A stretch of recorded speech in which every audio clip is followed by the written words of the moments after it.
Today's guest on Leave Your Mark is Jesse Washington, a man of many accomplishments. He is originally from Brooklyn, New York, and he has created a life for himself that others only dream about. He's currently the senior writer for The Undefeated. And those of you who do not know what The Undefeated is, a platform for exploring the intersections of race, sports, and culture. Thank you for being my guest today, Jesse. Appreciate you being here. Appreciate you having me, man. Thank you. Hi there, and welcome. Now it's time for America's favorite podcast, Leave Your Mark, with your host, Vince Cortese. If it's fly, loose fitted, it's Cortese. If freezing, chubbers in it, it's Cortese. Leave Your Mark is about inspiring the world, one guest at a time. Pass the word from Brooklyn to Pittsburgh, from urban to suburb, it's Cortese, you heard? And here is our host, Vince Cortese. We're just mentioning here, your story is very, very heartwarming. You're from Brooklyn, New York. You're born there. And you mentioned that your mom's a civil worker and your dad's an artist. So most curiously, what is the biggest influences in your life from your parents? Right. Well, I probably have to start with the fact that my parents are members of the Baha'i faith, and they gave me this understanding of God and our purpose here in this world. And so that was the primary influence. And then also my parents were big readers. They chose not to have a television in our house while we were growing up. Yes, money was definitely tight, so it would have been a stretch, but they could have got a television, but they chose not to. And we read a lot. So that gave me a love of reading, which is why I'm doing what I'm doing today. Now, was your entire childhood in Brooklyn, or did you spend time in other areas in New York? Right. No, it was not. Born in Brooklyn. And then when I was in elementary school, we had a fire in our house and it burned down. Oh. And so then we moved to about an hour and a half north of New York City to an area called Dutchess County. And then we moved around a lot. I probably went, before I graduated from high school, after our house burned down, we probably moved 10 times, lived in 10 different places. Oh, my. More or less. So that was where I did, from elementary school until I graduated from high school, was in the Dutchess County area of New York, Wappinger Falls, Poughkeepsie, Pauling. Mostly in Poughkeepsie, though, was where I went to junior high school and high school. Now, your dad being an artist, is that the primary reason why that was happening? What kind of an artist was he? My dad was a visual artist, so he painted pictures, made sculptures. He made things that are hard to describe. This is the kind of work that my dad does. As you can see, the light comes through it. For anybody who's listening, if you're interested in seeing the art of the great Bunch Washington, you can go to Bunch, BUNCH, Washington.com. So that's what my dad did, but he was a creative person. He also wrote books, he did poetry, he was a musician.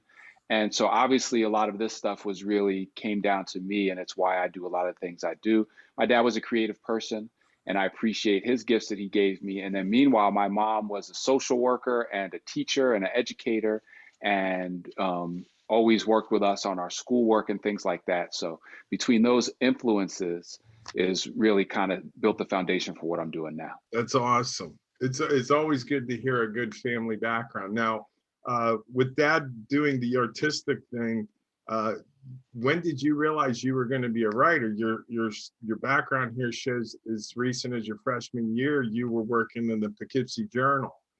So being a writer sounded like it hit you pretty early.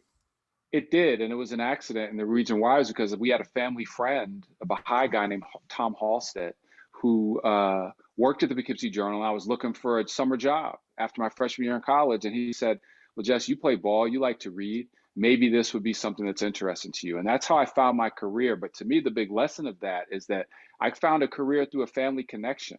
We were fortunate enough to have somebody who worked in that area. And there's so many young people today whose families don't have those connections to these type of careers, who don't know people who are doctors or lawyers or newspaper executives. And so then that closes off an avenue of opportunity for them. I was very fortunate, despite coming from a very poor background. We lived in the projects, we didn't have any money, but we had friends who had accomplished careers that opened a path for me. So let's keep that in mind when we're trying to help all the people in our community who may not have those networks. And those of you who do have those networks and who are in these great careers that offer, rewarding work that's well paid throughout your lifetime, let's make sure to extend an avenue to get into those careers to young people who may not know you, How are you reaching out? How are you telling people, hey, this is what's going on? How are you looking in unexpected places for people with talent? Because I was a kid, I mean, I think I had a little bit of talent, Vinny. You know what I'm I saying? think so. Right. I I think think I had a little bit of that's talent. a bit of an understatement. Yeah, and it had to be discovered though. And it might have, and there's so much talent, more talent than I ever had, that just goes overlooked because they come from disadvantaged backgrounds and they don't have a connection to the people. So many people get into their careers because of connections, man. And we have Yeah. this myth that it's always, oh, I worked hard. Yeah, you worked hard and you may be good, but you had to connect. I'm not embarrassed about saying that. And so for those of us with the connections, let's connect to the people, all the people who need them. Leading into that, being from the projects and being a Yale graduate, that in itself is quite an accomplishment as a young man. So can you kind of touch on what happened when you went to, well, first, how, was it a connection that helped got you in? And then once you got in, obviously you excelled, because I mean, you hit the ground running here. You hit the ground. Yeah. You came out of high school and you're like hell's fire. Just your ambition. I mean, you had a lot of talent, but your ambition was fueling the talent. So things were going to happen. Well, thank you. I appreciate that. No, I didn't have a connect. I just applied. People seemed to think that I would have a shot at it, and I applied early admission and got in. And I said, all right, I'm gonna go. And I didn't even visit campus, but everybody made a big deal out of it. You graduate college in '92. Mm-hmm. You have basketball experience. Now you said that the Yale doesn't give scholarships, so kind of give me a little background on that, because yeah, okay, 6'5", 6'4". Yeah, so you got I could skills, go a because little I've bit. seen you on Twitter taking dudes out. Yeah, So, look that video up, everybody, because I could play a little bit, and a lot of people are really incredulous to when I say that I never got to play when I was at Yale. So this is what happened. So I'm growing up in Poughkeepsie, New York. This is in the 1980s. I graduated from high school in '86, and back then we didn't have this whole infrastructure, AAU, how you play college basketball, all that. Like, it didn't exist. You went to you five-star. played on the street. It was played on the pickup street, games, and that's all I did. Games. And I had no idea how any college coach was going to see me, but I didn't really aspire to that. I just played basketball because I loved it. And I was halfway decent. And also, I was a year young for my grade. Nowadays, all the kids are reclassifying and staying back a year to in order to get bigger and stronger, compete better in basketball and get closer to a scholarship. I was skipped the third grade just academically. So I graduated from high school. I turned 17 the day after I graduated from high school. Oh, wow. But so in my mind, but I like basketball. And so I sort of had a fantasy in my mind, but I was cool. I was like, whatever, man, I'm going to college. I'm good, and wherever I'm at, I just play basketball. But I had this fantasy in my mind when I was a little kid. And I felt like whenever I was running someplace or out, like somebody would see me and I didn't know for what, but I had this, it was like, oh, there'll be scouts and one day they'll see me. So whenever I was like, if I was running through the supermarket, if I had to turn down an aisle, I would make a really sharp cut just to make sure, because the scouts might be watching, And so when I got to Yale, I'm a scrawny freshman. I'm about 6'1", $160. Literally, that was about the size I was. And I'm just hooping in the gym every day after class. Like, that's what we do. And the assistant coaches were there playing in the games with us. And they were like, hey, we need guys for the basketball team. Would you want to be on a team? And in my mind, I was like, it finally happened. The scouts saw me. This is now, with the benefit of hindsight, what I think it was that the coach was in his first year there, Dick Kuchin, and I believe that they needed more guys. And so they went around to scoop up some guys to be practice players, because I scored a grand total of 2 points in my Yale career, but it didn't really click in for me. I was on the team. I had a good time. By the time I got good, by the time I got to be 6'4", 6'5", and dunking and playing real basketball, they had other guys who they were interested in and stuff like that. And so I have no regrets or animosity. It was a cool experience. I made some great lifelong friends who are still my friends to this day. I played with, in practice anyway, with an NBA player, Chris Dudley. And it was cool. So that was my college basketball experience. However, I will say this. Anybody out there who sees this and think they could beat me one-on-one, I welcome you to try. And within the radius of this podcast in Beaver and Allegheny County, the only person I'm saying can take me is Coltrane Washington. That's it. No, that actually, I've heard stories about you and Coltrane down at the YMCA arguing who was the best player in the gym. There's no more argument left. It's clearly him. Okay. Clearly, but other than that, just touching on him. Hey, they were in the NCAA. They played this weekend, so kudos to him. He's doing good over there at Drexel. Sure. Now, I might have a handful with Nellie Cummings, but other than that, I can't think of anybody else. High school or college in the greater Pittsburgh area. Dustin Sleva, maybe, you know. Now I'm exaggerating, but not by much. Okay. So this part of the appeal that you have here is that you're not shy. You know your level of ability and your confidence, and it comes out in your writing. And I think it happened right away with your work, because your work ethic was obvious. You're the journalist in your freshman year. You come out in 92, you get picked up by the AP. 96, you're managing editor of the Vibe. You're probably good friends with Quincy Jones. He's the producer of that, correct? Or Keith Klinkskill, yeah. Keith and I know each other very well. Quincy, he's a little bit in another stratosphere for me, but Keith and I are peoples. We still talk to this day. Oh, okay. Well, you'll have to mention my name, because I will. He was especially nice to me and showed me around and actually helped me get business up there. So I was most grateful to him. Connect with us on LinkedIn. Be our friend on Facebook. Follow us on Twitter and Instagram. Whether jumping out the MP or jumping on the app. You are listening to Vince Cortese. We just want you to leave your mark. But back to you. So you come out in 96, editor of the Vibe. 98, you're editor-in-chief of the Blaze. You're bold to your stories. I mean, in your one bio, you're getting in a scrap with a rapper and you get hospitalized. What happened there? Well, you know, I sort of had this history with my journalism where I just feel like I'm going to tell the truth and get to the heart of the things. And that was essentially what it was, man. There was these guys and they were upset with something we had put in our magazine that was factually accurate. And the way they wanted to describe, to resolve the problem was to do a number on my face. And, you know, so there was 4 guys there. There was one of me, and that's how it went down. Oh, my. So, you know, it was definitely something to remember. But again, you know, I don't hold any animosity towards any of these experiences. I wouldn't trade it in for something else. I learned things about myself. I think that people who have trespassed in those ways learn things about themselves, and you just keep it moving. But definitely that has been, you know, I did another article recently where Antonio Brown, the late Pittsburgh Steeler, threatened to punch me in the face. And someone said, Jesse, why are people always getting upset over the things that you're writing? And my answer was, I'm not afraid to write what's true. And so I think that that's sort of the theme. That's what happened with that initial incident. And that's what I'm here, you know, in 2018 with AB. And that's just how it goes down. That's sort of the approach I bring to my work.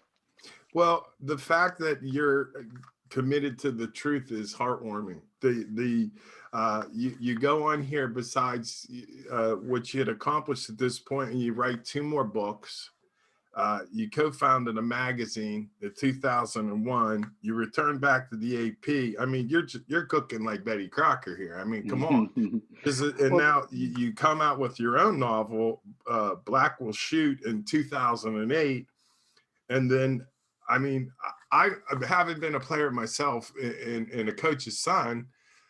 John Tompkins is, in one of my opinion, is one of the top 5 college coaches of all time. The fundamentals, absolutely. I mean, to say that they were intimidating when they came on the court was an understatement, because first of all, they knew how to play the game. Second of all, they knew how to play defense. And it was like, if you're going to get past Georgetown's press, you might have a chance. But right. That was, and then you got to get past Pat Ewing. Yeah, but that was the beginning of it. That was the beginning of it, because it was like they were more than formidable. And what were they in the Final Four like 3 out of 4 years there for a championship while? Game. Yeah. Championship game 3 out of 4 years. Yes, indeed. So how did you get the relationship with Coach Thompson? Because he's a pretty private guy. And yes, you know, so he had his own way of going about things. So somebody would have to get to his core And apparently you did, because you're writing his autobiography with him. So how did that come to be? Well, number one, he was looking for somebody to write his book. He didn't know who I was. His children were investigating. He had a literary agent. They thought I might be a good person. So then once he chose me out of the people who he was considering, then I really had to earn his trust. And the way I did that was by working hard. I didn't just come and sit down and say, okay, coach, what do you want to talk about? I came prepared to every session. I did research. I had ideas. I had things that I wanted him to talk about. I dug up things that he had forgotten. And then he said to me, you're working hard, Jesse. I like to see that. So he was still in a coaching mode, even at that age. And then also, you know, I think he appreciated that I was able to make the book sound like him. And then once he saw that I was working hard, that I understood the points he was trying to make, and that when I wrote it, I had to take myself out of the equation. You know, my name on the cover of the book is 1/20th the size of his, and there's a reason for that. And so, you know, this was John Thompson's book, not Jesse Washington's book. And so I wrote it so it would sound like him. And once all that came together, that's when he started to trust me, and then things really took off. This is fantastic. So now you're in the Undefeated, and this is picking up speed now. The idea of race, sports, and culture couldn't be a more of a hot button in our society today. Your fearlessness to tell the truth. You're representing yourself, your family, and your culture with intellect, wisdom, and pride. And Thank you. so the reality of this strong of a stature and this much courage, you're going to leave an influence. So I guess to me, you're the biggest influence in many people's lives when they find out about you. Who would be the biggest influence in yours? Well, right now, you know, I had, which I already described, the influence of my parents. And right now, I would say the biggest influence in my life is my wife and children, because I'm there to support them. They support me. I rely on them for advice, guidance, wisdom. For example, I recently got an assignment with ESPN. We have a special coming up soon called Dear Black Woman. And this is, you know, we are delivering a message to Black women everywhere through the lens of athletics. And they wanted me to write the introductory essay. And I hope you guys check it out. I think it's coming on at the end of March on ESPN. And so I said, well, I live with 3 Black women. My wife and I have two Black women who are my daughters, you know, ages 18 and 13. And I immediately went to them and said, this is my assignment. What do you think?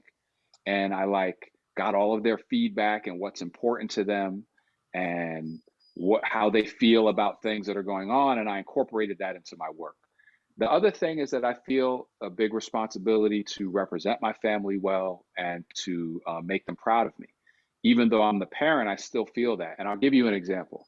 So one of the reasons why basketball, I believe, is so wonderful is that it constantly encourages us to improve our character.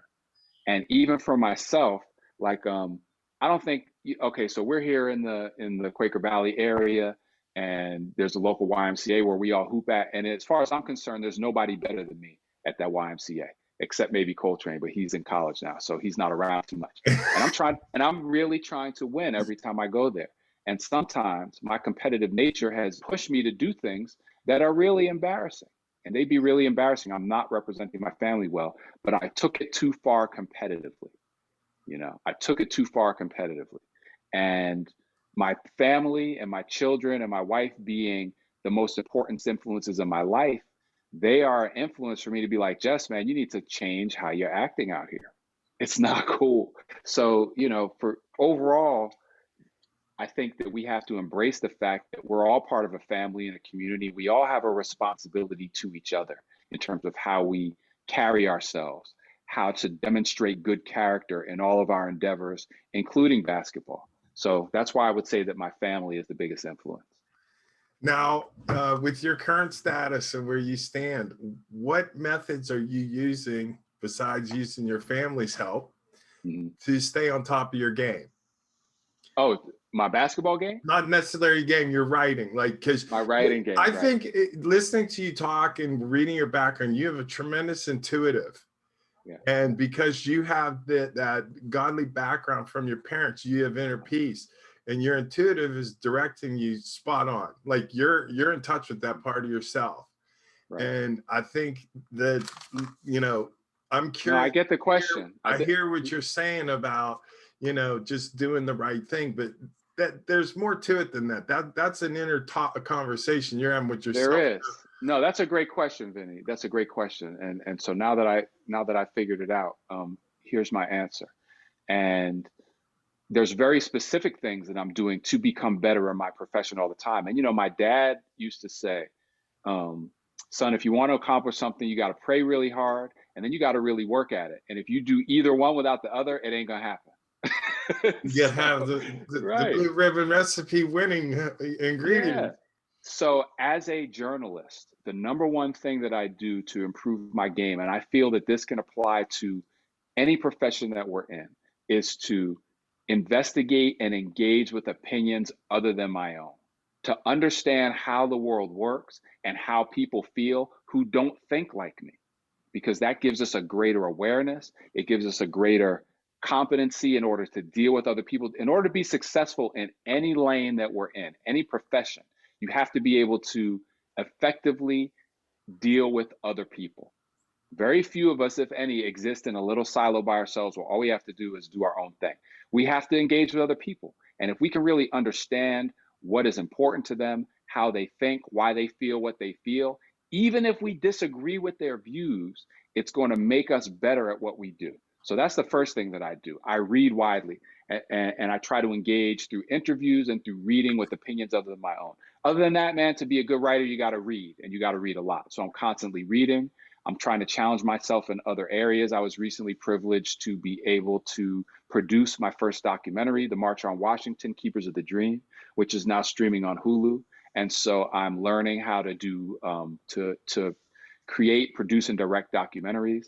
So these are the ways that I'm trying to continue to get better. And I honestly feel that my best work is in front of me. If you are listening from Australia, Florida, or just from around the corner, from East Coast to West Coast outlets, if you're not into the dirty South straight, make a left and body. Contact us. Leave your mark with your host, Vince Cortese. At this point, what is your most proud moment of your career? Man, well, since the book was published so recently, I feel that it would be helping Coach John Thompson write his autobiography, I Came as a Shadow, because I'm really still overwhelmed by the response to it. And I get so many messages saying the book has touched people. And so helping him to tell his story has been a very proud moment for me. And also because it was really it was like an act of service and servanthood. I was telling his story and helping him do something, and it wasn't about me. I'm glad that my name was on the cover of the book. I feel fortunate for that. But this was his book, Coach John Thompson. So, on some levels, I mean, his legend is huge. I mean, it's really big, and he's not just in one community. He's universal to sports. Yeah. And the idea of the trust in you, I think that it's thrilling. I mean, I'm excited for you knowing that, because I think that a lot of what he did was very careful. Mm-hmm. And he was very, very smart. He was very well thought out. He knew how much of himself to give.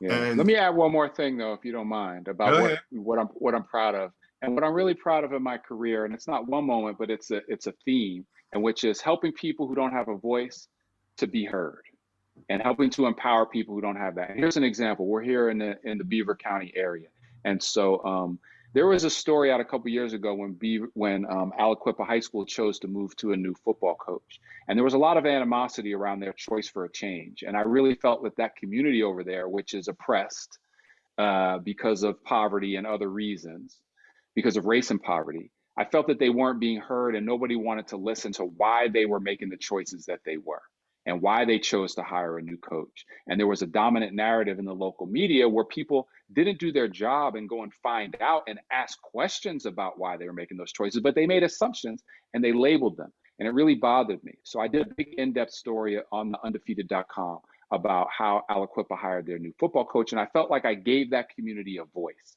And that's a consistent theme in the type of work that I try to do. So to me, on the one hand, you got Coach John Thompson, who is at the top, but really helping the little people on the bottom is something that makes me very proud.